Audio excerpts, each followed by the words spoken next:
Olá, companheiros de aventura, tudo bem? Sejam bem-vindos a mais um Teorizando Kontsuki, dessa vez com um vídeo de Nanatsu no Taizai, a minha opinião sobre o anime. Lembrando que esse vídeo não tem spoiler do mangá, é apenas relacionado ao anime. Muito bem, então eu vou dizer a minha opinião para vocês e depois eu vou ler os comentários que foram feitos aqui no grupo Teorizando Kontsuki. Se você não entrou, dê uma conferida lá, né? Então eu vou passar a minha opinião e a opinião de alguns inscritos no grupo. Em primeiro lugar, eu achei a abertura muito show, bem bacana, de verdade. A animação, a música, né, o tom da música também, é aquelas aberturas que, sabe, animam a gente, eu fiquei muito feliz. É diferente, né, fazia tempo que eu não via um anime assim, digamos, mais atual. O último anime que eu tinha visto era Mag. Então eu fiquei surpresa com as cores que tem Nanatsu, né? Eu vi em HD, acho que foi o primeiro anime que eu devo ter visto em HD, sinceramente, porque o resto que eu baixava em péssima qualidade, esse daí eu podia assistir na Netflix, né? Então eu podia assistir na TV, então ficou uma coisa, nossa, que coisa maravilhosa. Eu me senti muito estranha, eu senti, tipo, meu Deus, que imagem é essa? Eu não sabia que os animes podiam ter essa imagem. Foi muito engraçado, sinceramente. Eu li o mangá primeiro, depois que eu fui assistir, eu gostei bastante do que eu vi. A voz do Meliodas, por exemplo, na versão original japonesa, foi uma coisa assim, que me despertou bastante atenção, porque é uma voz de homem, é realmente um homem fazendo voz de homem. Ao que tudo indica, né? Porque realmente aquilo lá não parece ser a voz de uma mulher. Mas entre japoneses é meio complicado. E a voz dele em português foi um pouquinho estranho no começo, porque parece que é a voz do Phineas, né, de Phineas e Ferb, mas depois a gente se acostuma. Eu quero dizer que eu só assisti o primeiro episódio em japonês e o resto eu só assisti em português, tá, gente? Então, eu não vou tanto criticar a dublagem, porque eu acho muito bom quando dubla, porque eu gosto de fazer várias coisas ao mesmo tempo, então às vezes eu distraio e vou pegar outra coisa e eu perco a legenda, então eu gosto muito quando dubla de verdade. Eu super apoio a iniciativa. Vejo dublagens em português, vejo em espanhol quando eu encontro, então vocês não vão ver. Se vocês não gostam de dublagem, vocês não vão me ver criticando aqui. Embora eu vou fazer algumas observações que eu achei meio estranhas sobre a dublagem brasileira. Em comparação ao mangá, a história ficou bem corrida, né? Eu vou falar mais isso no vídeo que eu vou fazer do mangá versus anime, mas para vocês terem uma ideia, é mais ou menos 25 episódios para 101 capítulos, entendeu? Então, tipo, foi muita correria, teve história que mudou, teve coisa que teve que ser acelerada, então vai ter bastante pauta na discussão desse vídeo. Lembrando que também, no próximo vídeo que eu vou lançar de Nanatsu no Taizai, eu irei analisar a minha opinião sobre os 158 capítulos, né? Então vai ter bastante spoiler, então fiquem atentos. Se você acompanha semanalmente, continuando o vídeo aqui, a dublagem da Netflix foi boa, né? A dublagem em português, porém com alguns erros de concordância e várias mudanças de tradução durante a série. Um exemplo disso foi, por exemplo, chamarem de paladinos, de cavaleiros sagrados. Depois de, acho que foram essas duas traduções, né? Paladinos, Cavaleiros Sagrados, ficava mudando. No começo era um, depois era outro, depois era um, depois era outro. O King, né? E também daqui a pouco começou a chamar ele de Vossa Majestade, Majestade. E você fica tipo, meio confuso. Isso acontece porque as dublagens são feitas muito espaçadas de tempo uma da outra, então essas coisas acabam acontecendo, né? Meio que ninguém vai conferir os episódios passados, por assim dizer. E também o negócio do Meliodas, né? Chamar ele de Meliodas, depois de Sir Meliodas, depois de Lord Meliodas, uma coisa assim, sabe? Fica mudando, você fica meio confuso.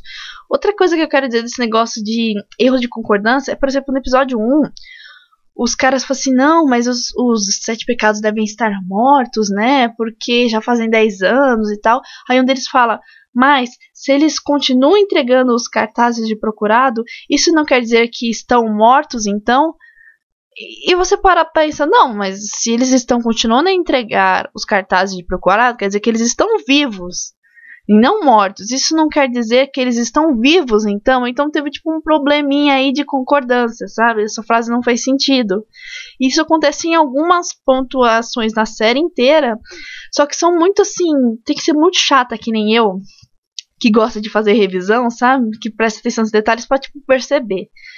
Mas, em geral, eu gostei muito da dublagem. Não tem muito mais o que falar. E também eu ri muito com algumas traduções. Tipo, quando o Hauser tá lutando com a Diane lá no torneio, né? Que ela tá usando o nome de Matrona. Que ele vai usar e fala assim, com meu golpe, eu irei fazer você voar para as nuvens, eu vou fazer você se sentir como se estivesse no céu, e sabe o que? Ele falando umas coisas assim, mas falando da batalha, mas ele falando umas frases assim, meio duplo sentido, e o Meliodas chega assim, nossa, as insinuações dele são perfeitas, e o Hauser fica tipo muito, meu Deus, não era isso que eu queria dizer, e ela fica muito pé da vida, e termina basicamente a luta. Essa foi muito engraçada, porque é muito difícil se adaptar a essas coisas, porque em japonês fica uma coisa assim que tinha que ter duplo sentido, mas que tinha que a ver com batalha. Essa parte é bem difícil de traduzir e eu gostei muito do resultado. Outra que eu ri demais foi a tradução da Diane gritando que o Meliodas, seu galinha! Quando ele dá em cima. Ai, quando eu vi aquelas mulheres assim, né, que o Ban pagou pra torcerem pro Meliodas, fazendo aquele escândalo. Cara, muito, muito engraçado. Outra coisa que eu tenho que comentar é a animação do poder misterioso do Meliodas, que ficou muito show. Ficou, tipo, muito... Meu Deus, que porcaria é aquela, né? Aquela coisa emocionante, o Ban sendo cortado no meio, sendo perfurado, tudo.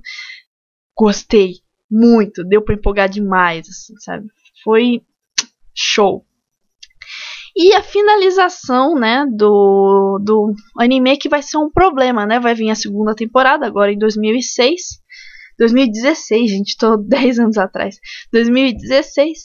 Só que o final, né, é um pouquinho problemático, porque eles deviam permanecer em Liones. No Ban, tudo bem, né? Ele sai com o King, mas o resto deveria permanecer em Liones em vez de, né, sair e sequestrar a princesa. Pois é, né? Mas eu vou falar também mais disso no vídeo do anime versus mangá, que demorará um pouquinho para sair, que eu preciso reler todos os capítulos até lá. E agora eu vou com o comentário de vocês, opiniões de vocês, inscritos que estão no grupo Teorizando com Tsuki, sobre essa história. Vamos abrir aqui. Começando com o Gilberto Porto. Assisti pelo Netflix. Vi que tinha opção dublada, mas optei pela legendada mesmo para ter uma noção de como é o original. Não achei a história e o enredo super empolgantes ou inovadores, mas a trilha sonora e a qualidade da animação são muito boas na minha opinião. Sim, como eu dei um showzinho aqui para vocês, eu gostei muito da animação, eu gostei muito da coloração, né? A trilha sonora também é bem bacana, as músicas são empolgantes. E a questão de você, como eu falei, eu gosto da versão dublada, eu realmente não me importo de ver dublado. É uma questão de gosto, também de costume. E você não achou muito empolgante, inovador? Eu acho que é meio de gosto também. Eu gosto muito dessas histórias que envolvem magia, eu gosto do círculo arturiano, né, que eu até comentei na minha apresentação da história, no meu vídeo passado, de que Nanatsu no Taizai é inspirado, né, no círculo arturiano, nas lendas do rei Arthur. Então eu gosto desse tipo de coisa, de magia, história medieval, esse estilo meio RPG, então eu gostei bastante, mas também é de cada um. Às vezes, se você tentar ver pelo mangá, Gilberto, talvez você consiga melhor, porque ficou muito corrido no anime, assim, talvez você tenha pegado melhor a história, se você seguir por esse, você pegue melhor a história se você seguir por esse rumo. Aí eu continuo com o Anderson Almeida, Tsuki-chan, por que muitos personagens masculinos são dublados por mulheres no Japão? Olha, eu precisaria pesquisar a respeito disso. Eu não sei, talvez seja uma tradição japonesa para mostrar a inocência dos personagens principais. E como o Meliodas ele não tem necessariamente uma inocência, né? Ele é aquele personagem que está escondendo alguma coisa. Eu diria que ficou melhor fazer ele com homem. Essa é uma coisa que eu realmente não sei te dizer. Eu acho muito estranho, né? O Goku é uma voz que me irrita no original, sabe? A do Luffy, eu já acostumei. Eu gosto da voz dele, mas eu tenho que admitir que ele, com a voz da dublagem brasileira, que muita gente reclama do anime que veio pro Brasil, cheio de cortes, tá ok, gente, veio com muito corte, ficou ridículo, mas a dublagem ficou boa. A dublagem ficou boa sim, e eu ainda acho que, tipo, é que a dubladora do Luffy tem uma voz meio masculina mesmo, assim, sabe? Mas ele com a voz brasileira de homem, eu acho que tem mais a ver com ele, assim, é questão de gosto. Eu estranho muito essa questão de fazer com voz feminina, né? Mas, pelo menos no caso do Luffy, ficou boa. Agora, do Goku eu não consigo engolir, gente. Não consigo ouvir aquela vozinha fina naquele cara musculoso. É muito estranho. Então, continuando aqui com o Gabriel Girelli. Não gostei muito do anime, mas ao ler o mangá achei muito bom e melhor que o anime. Né, gente, foi corrido, né, mas pelo menos a adaptação em relação a outras histórias ficou melhor. Porque, por exemplo, a Ono Exorcist acabou o anime de uma forma que não tem como continuar, fica muito difícil de ter que reformular muita coisa, né? Então isso daí foi mais fiel, só que foi muito corrido. Talvez se você não tenha conseguido entender a história, ou tenha achado ela meio sem sal, talvez lendo o mangá você também seja que nem o Gabriel e acabe gostando por esse lado. Eu achei o anime muito estranho a princípio, eu achei que tipo meio... como eu disse, corrida, então eu comecei a ler o mangá e gostei. Tipo, em questão de uma semana já estava quase nos atuais. E vou terminar com o comentário do Rogério Aquino. Curioso com os tais pecados cometidos por eles. Todos foram atribuídos, ninguém realmente cometeu. Mas o Meliodas tem uma interrogação. Foi ele que destruiu a cidade e matou todo mundo? Ele seria efetivamente um pecado? Essa questão do que aconteceu na cidade foi mostrada no mangá já, um pouquinho depois de onde acabou o anime. E digamos que ele não mentiu pro Caim, né, aquele velho Caim, ele falou que não, que a culpa, ele fez o que ele podia e que a culpa não era necessariamente dele, foi mais ou menos uma coisa disso. Ele não mentiu, isso que eu posso dizer sem entrar muito em spoiler. O pecado dele tem a ver com isso, né, o peso no coração dele tem a ver com o que aconteceu naquela cidade, mas ele não é responsável por tudo, embora também tenha uma probleminha aí no cartório. Mas qual é a do Meliodas é realmente um dos grandes mistérios de Nanatsu, né? Porque ele tem tudo para ser um inimigo, mas pela personalidade dele, pelo jeito dele, as atitudes, ele é um dos mocinhos, entre aspas, se é que você pode chamar os pecados capitais de mocinhos, né? Mas é isso, gente. Eu fico por aqui. Eu espero que vocês tenham gostado. Deixa aqui nos comentários a opinião sobre Nanatsu no Taizai, o que vocês acharam do anime. Cuidado com o spoiler do mangá, por favor. E eu fico por aqui. Muito obrigado e nos vemos por Britânia.